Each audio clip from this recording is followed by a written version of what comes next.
Alright, so before we formally start yung ating episode, I would like to ask the question of the week for Wits Wednesday. Would there be more or less traffic if more roads are added?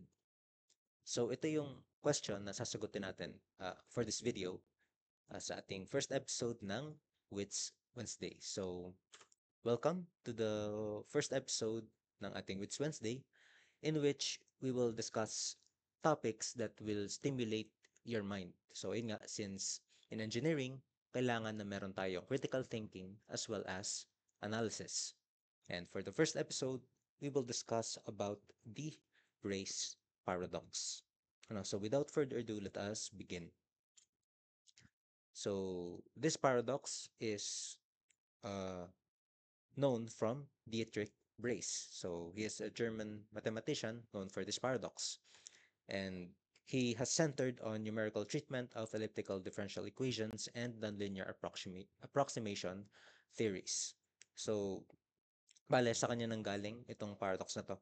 And from here, we will try to know if, yun nga, if adding more roads will lead to more or less traffic. Ano? So, let's say I have a point A to B. And let's say I have a hypothetical traffic network. So ito yung form ng roads niya. So let's make it hypothetical. And let's say na this route and this route takes 30 minutes to complete. Ano?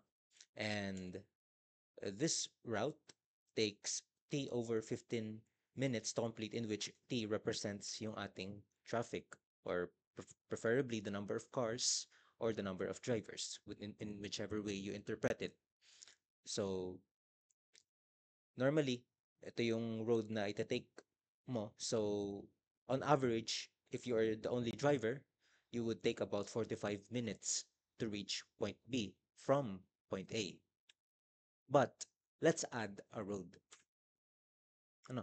And let's say that this road takes 0 minutes to complete. Okay? So, as drivers, let's say you have only one driver.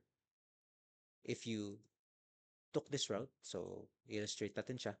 If you took this route and then this route and then this road, no, you will reach point A.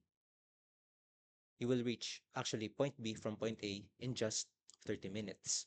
So that's a quick time. However,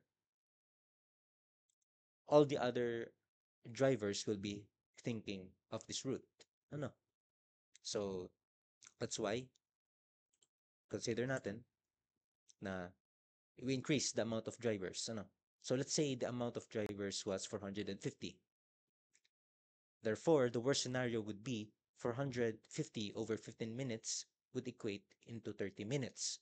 So instead na makukumpleto mo tong route na to in just 15 minutes, if you had 450 drivers along with you, it would take double the time. If as well, if you took this route as well, since the best route nga is to take yung shorter roads.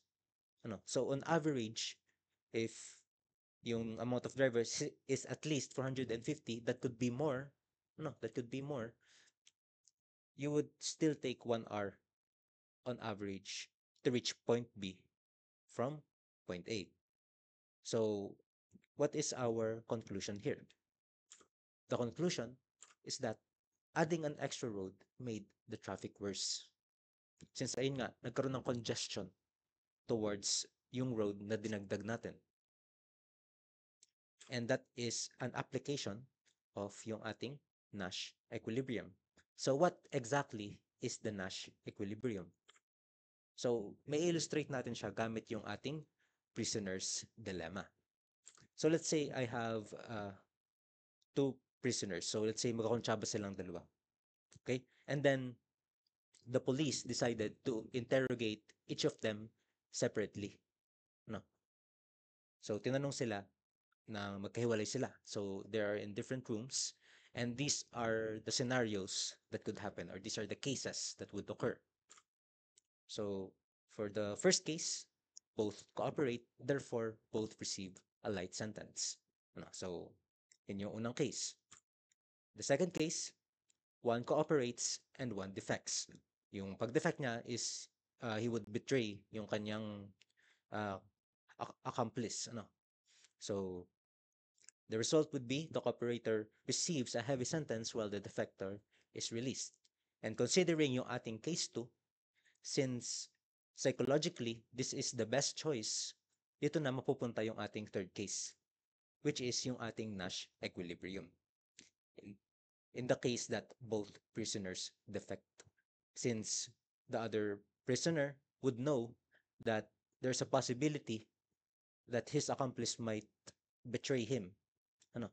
So, parang kumbaga, he will betray him as well, since it is the best strategy in response to the strategy of his uh, opponent. So this is commonly known sa ating mga game theories and such. So ang magiging resulta nito, both will receive a moderate sentence. That is why it is in equilibrium. So there is mostly no effect whatsoever, since psychologically, since it is more leaning towards psychology actually. So parang ganito yung magiging case doon. Okay? So that's that. So let's move on to the examples of this paradox in the Philippines. Ano? So actually, na-experience natin yung paradox na to in the Philippines.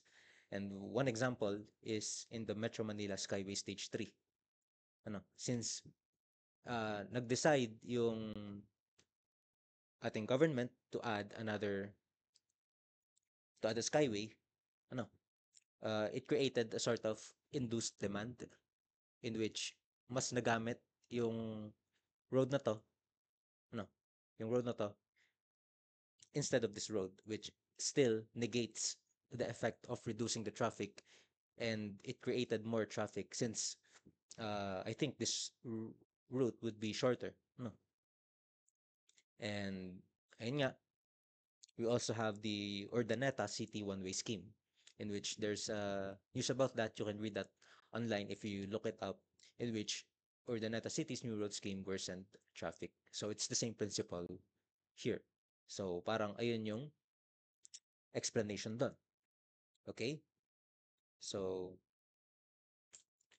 ayun, this actually has other applications in engineering. So in power transmission, the idea here is that when you add more lines, you're actually adding more load to those lines. In turn, ang pwedeng mangyari doon is that there is more tendency for the power line to overload. Ano? So that's the idea there.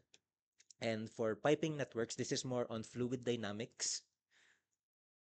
Yung concept dito is that if you add more pipes, therefore more fluid is going to be divided to that pipe, in which ang magiging resulta niya is there's going to be less efficiency, since more work is being done, no, since it's flowing to more pipes, no, instead of one pipe. Let's say ito lang yung pipe na nandito, there's also another pipe here. So in a way, it lessens the efficiency. Okay? And ayan, this is the brace paradox. Okay? So I think that would be it for Wits Wednesday. So I hope that was interesting to you guys, since I yung idea niya pretty counterintuitive in that manner. So ayun nga, there's more than meets the eye on some of the common things to the world. So that is what I'm trying to advocate dito sa ating Wits Wednesday. Ano? And I think that wraps it up for the first episode. Thank you guys, and I'll see you again tomorrow sa ating sunod na episode of Theory Thursday. Goodbye and thank you. Happy learning!